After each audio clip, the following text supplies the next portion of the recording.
Hello student, कैसे हैं आप सब। काफी दिनों बाद हम सब एक दूसरे से रूबरू होने का मौका मिल रहा है हमें, और वेलकम करती हूँ मैं आप सभी का फिर से हिंदी की क्लास में।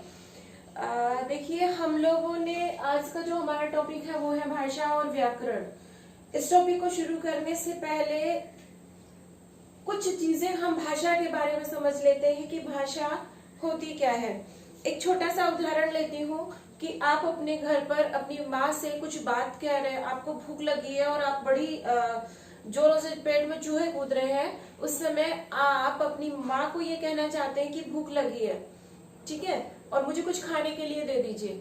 तो आप अपनी बात को माँ के सामने कैसे कहेंगे? बोलकर, है ना।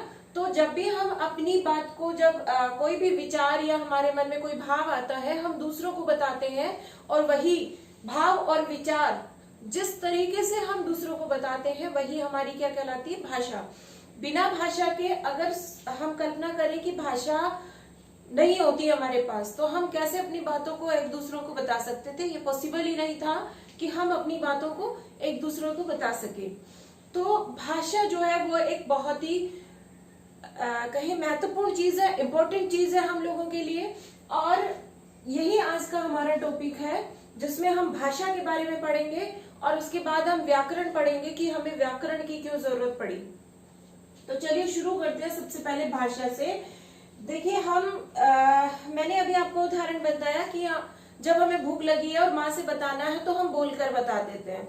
एक और भी तरीका होता है हमारे पास कि हम बोलकर ना बताएं और माँ को हम लिखकर बता दें कि माँ मुझे भूख लगी है, कुछ बनाने को कुछ बनाया है तो खाने को दे दो, नहीं तो मेरे लिए कुछ खाना बना दो। तो भाषा के जो मुख्य रूप से है वो दो भेद होते हैं। एक होता है मौखिक भाषा और दूसरा होता है लिखित भाषा। मौखिक भाषा, मौखिक का मतलब होता है एक तरह से कहें तो हम बोलना, यानी जब हम कोई बात अपनी दूसरे के सामने बोलकर प्रकट करते हैं, जब हम अपने मन के विचारों को, भावों को बोलकर दूसरे के सामने प्रकट कर रहे हैं, वो हमारी कौन सी भाषा होगी? मौखिक भाषा। और आम जीवन में हम सबसे ज्यादा जिस भाषा का प्रयोग करते हैं वो कौन सी भाषा होती है? वो होती है मौखिक भाषा।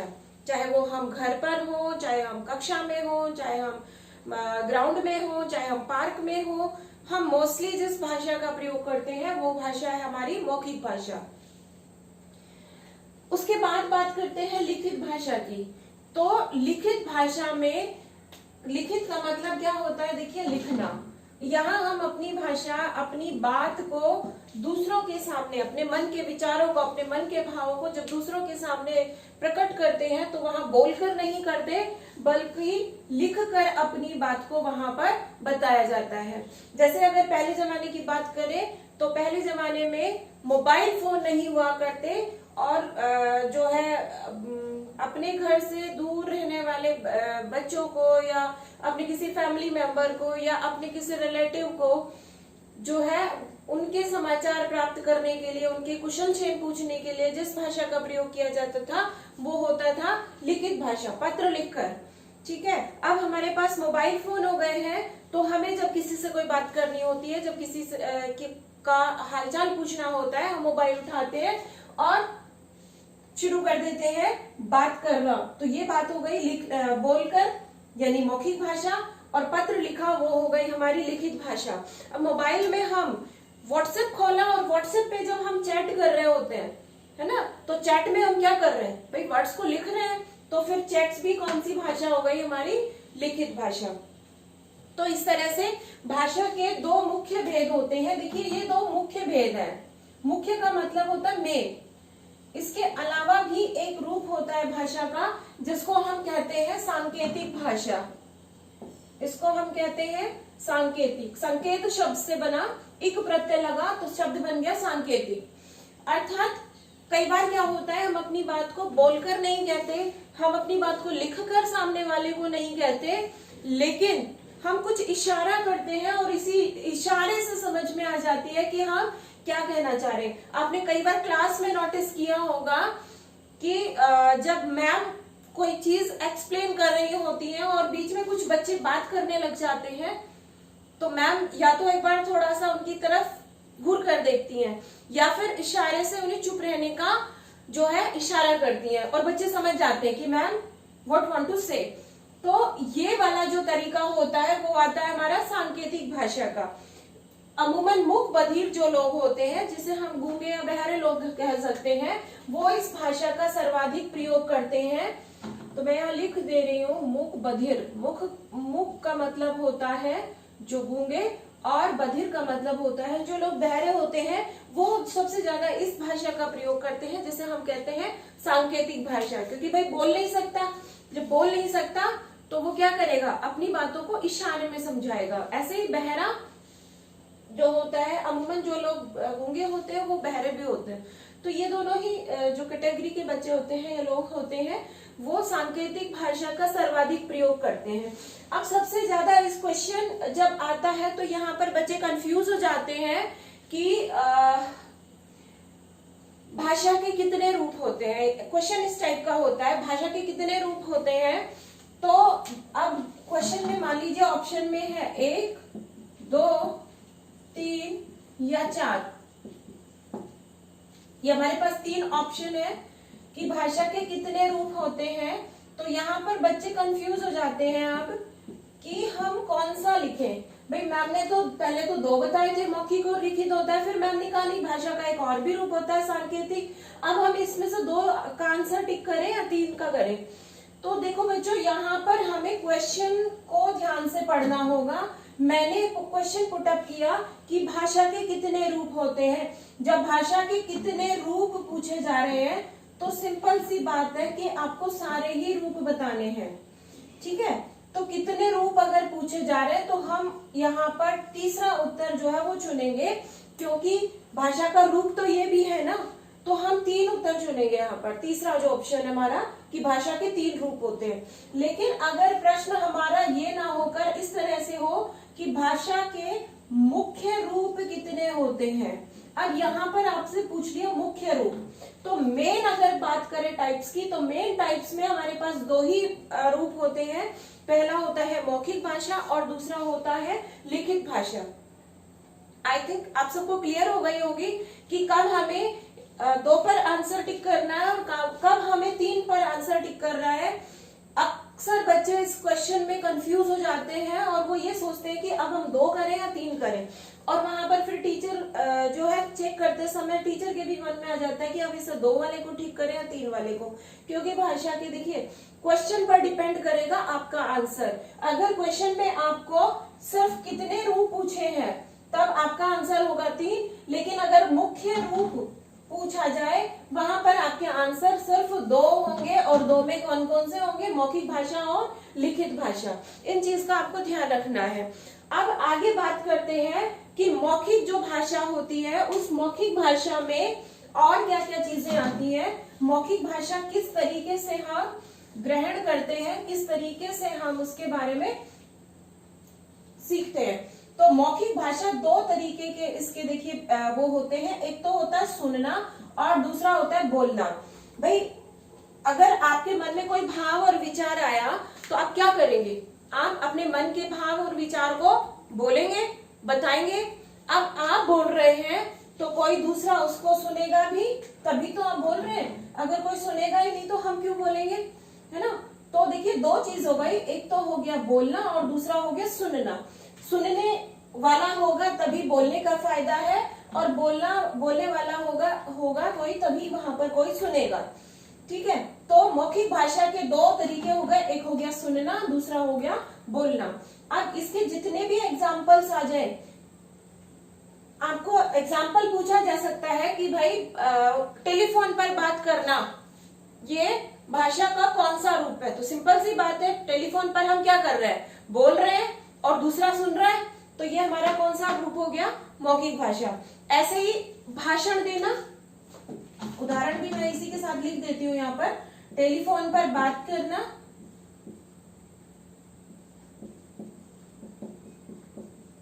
ठीक है, भाषण देना। अब आप मान लीजिए कोई स्कूल में कोई प्रोग्राम है और आपको खड़ा कर दिया कि भाई आप जो है 26 जनवरी के ऊपर भाषण दीजिए। 26 जनवरी के बारे में बताइए। तो आप क्या करेंगे, वहां पर बोलकर अपने विचार को प्रकट करेंगे और बोलेंगे कब, जब सामने आपके बहुत सारे बच्चे भी बैठे होंगे, तो वो बच्चे क्या कर रहे हैं, आपके भाषण को सुन रहे हैं। तो इस तरीके से भाषण देना भी जो है वो क्या हो गया, हमारा मौखिक भाषा का रूप हो गया। उसके बाद हम कहें कहानी सुनाना। आपको कक्षा में टीचर ने खड़ा कर दिया कि भाई किस किस को कहानी आती है, आज कहानी सुनने का मन है, चलो कौन बच्चा मुझे कहानी सुनाएगा। आप झट से हाथ उठाते हैं, मैम मुझे कहानी आती है, मैं सुनाना चाहता हूँ। आप खड़े हुए, आपने अपनी कहानी सुनाना शुरू कर दी। आप कहानी सुना रहे हैं जबकि बाकी की क्लास है वो कहानी क्या कर रही है, सुन रही है। तो आप बोल रहे हैं और वो लोग सुन रहे हैं, तो कहानी सुनाना भी जो है वो क्या है, मौखिक भाषा का रूप है। उसके बाद अगर हम बात करें वार्ता करना, वार्ता करना यानी दो बच्चे आपस में फ्री पीरियड है और ग्रुप बना रखा है बच्चों ने, कई बच्चे बैठे हुए हैं, वहां पर आपस में वो क्या कर रहे हैं, बात कर रहे हैं। अब एक जना बोल रहा है, बाकी सुन रहे हैं, फिर दूसरे किसी और ने बोला, बाकी सब सुन रहे हैं। तो वार्ता करना भी हमारा किसका भेद हो गया है, मौखिक भाषा का। अब बात कर लेते हैं लिखित भाषा की। लिखित भाषा में कोई भी लिखी हुई चीज को पढ़ना या फिर बात करें किसी भी चीज को लिखना, दोनों ही किस में आएंगे, लिखित भाषा में। जैसे बात करें हम इस क्वेश्चन में बच्चे जो गलती करते हैं वो करते हैं समाचार पत्र पढ़ना। वो सोचते हैं कि मैम पढ़ना जो है उसमें हम लिख थोड़ी ना रहे हैं, तो वो तो फिर क्या हो गया, हमारा मौखिक हो जाना चाहिए। लेकिन बच्चों यहाँ ध्यान रखने वाली बात यह है कि समाचार पत्र तो लिखा हुआ ही है ना, आप उस लिखी हुई चीज को पढ़ रहे हैं, तो जो भी लिखी हुई चीज आप पढ़ेंगे वो लिखी हुई चीज जो है वो किस में आएगी, लिखित भाषा में आएगी। ऐसे ही अगर हम कहें कि मैंने किसी को खड़ा किया, चलो आप इस चैप्टर की 2 लाइनें मुझे पढ़कर सुनाओ, तो पाठ पढ़ना, क्योंकि किताब लिखी हुई है और उस लिखे हुए को आपने पढ़ा है, वो भी किस में आएगा, आपका लिखित भाषा में। उसके बाद हम लिखें पत्र लिखना, कहानी लिखना, निबंध लिखना, ये सारे जो आपके आ जाएंगे ये किस में आएंगे, ये आएंगे आपके लिखित भाषा के उदाहरणों में। तो आपको ध्यान रखना है कि जो हम जो भी उदाहरण ले रहे हैं वो उदाहरण में आपको 2 चीजें दिखनी चाहिए। पहली, मौखिक भाषा में जब हम बात करें तो एक बोलने वाला होगा और एक सुनने वाला होगा, ठीक है, 2 चीजें, वो हो गई हमारी मौखिक भाषा। ऐसे लिखित भाषा में लिखी हुई चीज को, देखिए लिखित चीज को लिखना आ गया, लिखा हुआ, और लिखा हुए को पढ़ना भी किस में जाएगा, ये लिखित भाषा में जाएगा। तो समाचार पत्र पढ़ना, पाठ पढ़ना, पत्र लिखना, कहानी लिखना, निबंध लिखना, ये सारे किसके उदाहरण हो जाएंगे, ये हो जाएंगे हमारी लिखित भाषा के उदाहरण। उम्मीद करती हूँ इतना आपको समझ में आ गया होगा। अब कुछ और बात करते हैं। ये तो हो गई भाषा की बात। सांकेतिक भाषा में सिर्फ हम संकेतों में भाषा का प्रयोग करते हैं। जैसे सबसे अच्छा उदाहरण अगर हम लेते हैं तो उसका सबसे अच्छा उदाहरण जाता है हमारा ट्रैफिक लाइट का। सभी बच्चों ने देखा होगा कि जो चौराहा होता है, सर्कल, उसके ऊपर ट्रैफिक पुलिस वाले खड़े होते हैं और वो ट्रैफिक पुलिस वाले जो है गाड़ियों को चलने और रुकने का संकेत करते हैं। या फिर हम जो रेड लाइट्स लगी होती हैं, ग्रीन होती है, रेड होती है, येलो, 3 तरह की लाइट आपने देखी होगी। जिसमें ग्रीन होती है वो कहती चलने का इशारा करती है कि यू कैन गो, रेड जो है वो स्टॉप का होती है, और जो येलो होती है वो रेडी होने का होती है। तो ये भी किसका उदाहरण है, सांकेतिक भाषा का ही उदाहरण है। तो यहाँ तक हमने एक टॉपिक पढ़ा हमारा भाषा। हमने भाषा के बारे में पढ़ा कि मन के विचारों को बोलना या लिखकर, बोलकर या लिखकर दूसरों के सामने प्रकट करना ही क्या कहलाता है, भाषा कहलाता है। भाषा के हमने भेद पढ़े, तो भाषा के 3 भेद हमने पढ़े, मौखिक, लिखित और सांकेतिक। लेकिन अगर हम भाषा के मुख्य भेदों की बात करेंगे तो वो हमारे पास सिर्फ 2 होंगे, मौखिक भाषा और लिखित भाषा। उसके बाद हमने देखा कि मौखिक भाषा 2 तरीके से हमने देखी, सुनना और बोलना। सुनना, जब कोई बोल रहा है उस बात को सुनना, सुनकर उसके भाव को ग्रहण कर रहे हैं, और दूसरा बोलना, कोई बोल रहा है, ठीक है।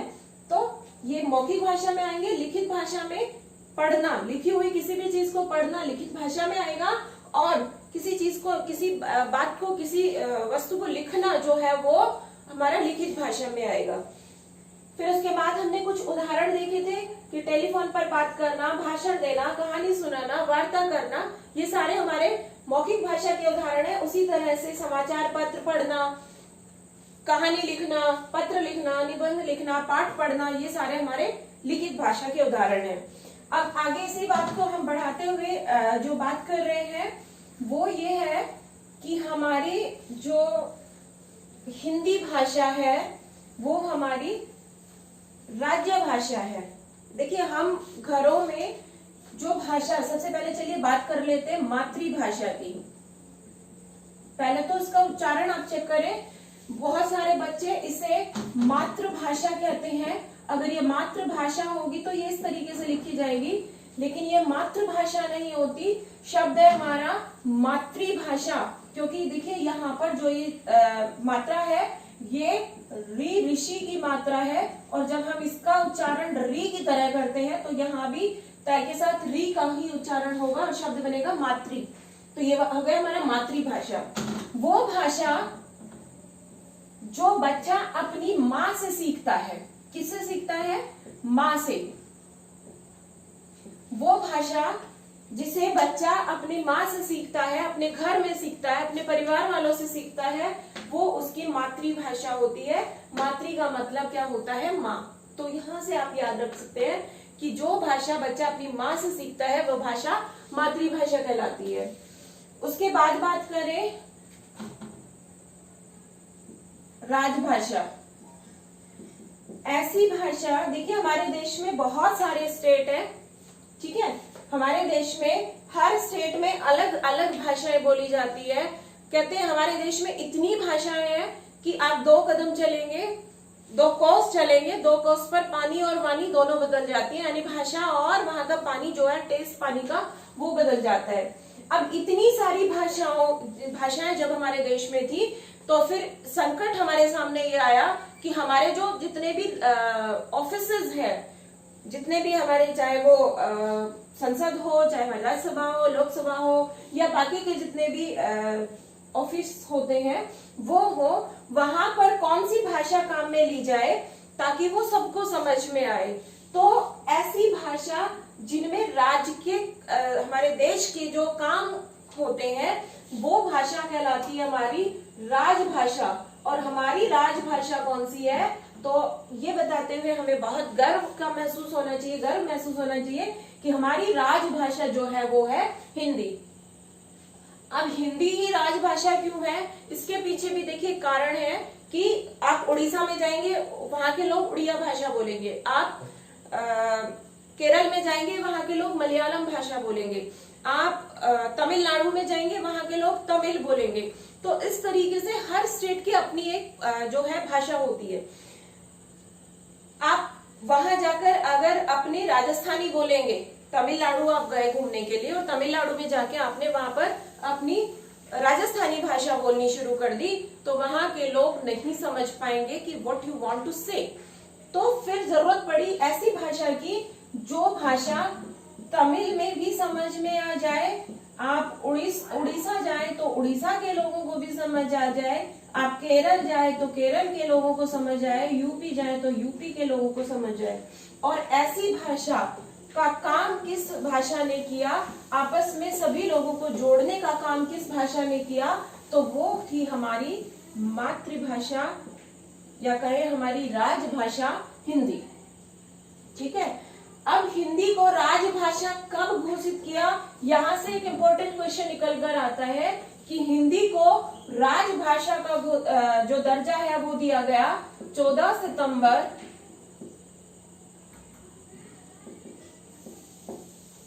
1949। 14 सितंबर 1949 को हिंदी को जो है वो देश की राजभाषा का दर्जा दिया गया कि भाई हिंदी जो है वो हमारी राजभाषा होगी। और अब जितने भी हमारे ऑफिशियल वर्क होंगे वो सारे किस में होंगे? हिंदी में होंगे। ये जो है हमारे कॉन्स्टिट्यूशन में ये बात लिखी गई। तो इस तरह से हिंदी जो है वो हमारी क्या बन गई, राजभाषा। अब मैंने अभी बताया कि हर स्टेट में हमारे यहाँ पर अलग अलग तरह की भाषा बोली जाती है ना। तो कुछ स्टेट की मैं बात करूं तो देखिए, आंध्र प्रदेश में कौन सी भाषा बोली जाती है, तो आंध्र प्रदेश में बोली जाती है तेलुगु। ठीक है। राजस्थान की बात करें तो देखिए, राजस्थान है, हरियाणा है, यूपी है, यहाँ पर जो भाषा बोली जाती है वो हिंदी ही भाषा है। हालांकि राजस्थान में राजस्थानी भाषा बोली जाती है, हरियाणा में हरियाणवी भाषा बोली जाती है, लेकिन हमारा जो संविधान है उस संविधान में हमें सिर्फ जो 22 भाषाएं हैं उन 22 भाषाओं को मान्यता दी गई है, और उन 22 भाषाओं में राजस्थानी या हरियाणवी जो भाषा है इनको मान्यता नहीं दी गई है। इसलिए इन जो राज्य है, ये राज्य, इन राज्यों में हिंदी भाषा को ही हम मानते हैं। उसके बाद बात करें केरल, तो केरल में जो भाषा बोली जाती है वो है मलयालम। उसके बाद उड़ीसा की बात करें तो उड़ीसा में जो भाषा बोली जाती है वो है उड़िया। ठीक है। इस तरीके से तमिलनाडु की बात करें, तमिलनाडु में जो भाषा बोली जाती है वो है हमारी तमिल भाषा। इस तरीके से हर स्टेट में अलग अलग भाषाएं बोली जाती हैं, और यही भाषाएं जो है वो उस राज्य की भाषा कहलाती है। अब हम बात कर लेते हैं कि जो भाषाएं हैं, ये बात कर ली हमने, भाषाएं अलग अलग स्टेट में अलग अलग भाषाएं बोली जाती हैं। हमने बात की मातृभाषा की, तो जो भाषा हम अपने परिवार में अपनी माँ से सीखते हैं वो भाषा कौन सी है, हमारी मातृभाषा। उसके बाद हमने बात की राजभाषा की, तो हिंदी जो है वो हमारी राजभाषा है। हिंदी को राजभाषा का दर्जा कब दिया गया, तो 14 सितंबर 1949 को हिंदी को जो है वो राजभाषा का दर्जा दिया गया। इसीलिए हर साल 14 सितंबर को हम हिंदी दिवस के रूप में सेलिब्रेट करते हैं। इस दिवस को हम हिंदी दिवस के रूप में सेलिब्रेट करते हैं। कब, 14 सितंबर को। तो ये भी एक क्वेश्चन बन जाता है कि हम हिंदी दिवस कब मनाते हैं, तो हिंदी दिवस हम मनाते हैं 14 सितंबर को। तो यहाँ तक बात हो गई हमारी भाषा से संबंधित। तो अब बात ये आती है, हमने देखिए 2 भाषाओं के बारे में बात कर ली, मौखिक और लिखित भाषा के बारे में। तो आप लोगों के दिमाग में एक प्रश्न आ रहा होगा कि मैम पहले मौखिक भाषा आई या फिर लिखित भाषा आई। तो पहले जो है वो मौखिक भाषा आई। देखिए, आप अगर अपने आसपास के उदाहरण से समझना चाहें तो आप समझ सकते हैं, जब भी किसी घर में कोई छोटा बच्चा जन्म लेता है तो सबसे पहले क्या वो पैदा होते ही बोलना शुरू कर देता है? नहीं, कुछ दिन तो वो सिर्फ अपनी बात को संकेतों के द्वारा बताएगा। यानी अगर उसे भूख लगी है तो वो रोएगा, अगर उसे वो गीला हो गया है तो भी वो रोएगा। इस तरीके से वो अपनी बातों को किससे बताएगा? संकेतों के द्वारा। फिर जब वो कुछ बड़ा हो जाएगा तो बड़ा होने के बाद वो धीरे धीरे कुछ वर्ड सीखना शुरू करेगा, जैसे बाबा, माँ, है ना, चाचा, पापा। इस तरीके से वो कुछ वर्ड सीखना शुरू करेगा, और फिर कुछ और बड़ा होगा, जब वो विद्यालय जाने की उम्र का हो जाएगा तो विद्यालय जाने लगेगा, और वहां पर फिर वो कुछ वर्ड सीखना शुरू करेगा, और यहाँ से जो है उसकी जो है लिखित भाषा शुरू होगी। तो हमने देखा सबसे पहले कौन सी भाषा? सांकेतिक भाषा। अगर हम इसे अब अपने ह्यूमन बीइंग से जोड़कर देखें तो सबसे पहले जब पृथ्वी पर मानव आया तो मानव के पास अपनी कोई भाषा नहीं थी।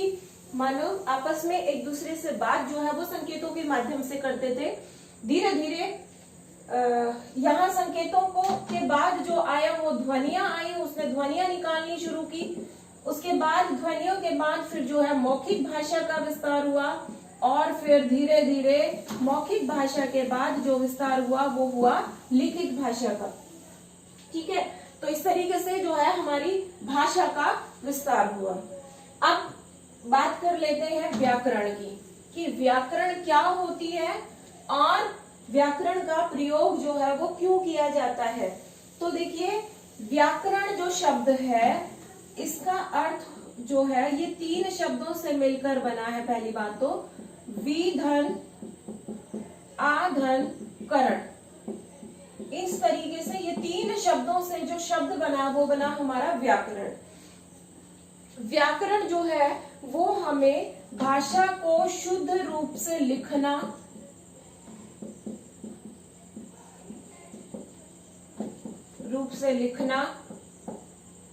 बोलना तथा पढ़ना सिखाता है। अर्थात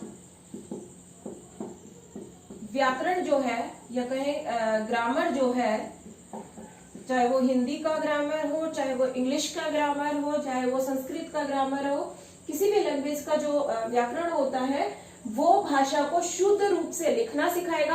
आपको ये बताएगा कि आपने ये शब्द शुद्ध लिखा है या अशुद्ध लिखा है, आप किसी शब्द को सही बोल रहे हैं या गलत बोल रहे हैं।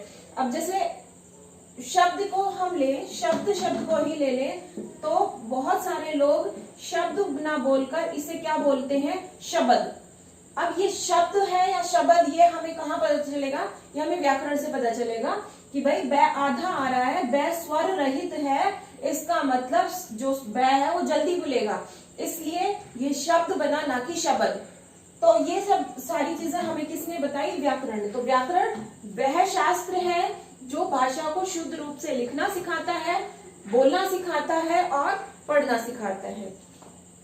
तो व्याकरण के बारे में आपको समझ आ गया होगा कि व्याकरण वह शास्त्र होता है जो हमें भाषा को शुद्ध रूप से लिखना, बोलना और पढ़ना सिखाता है।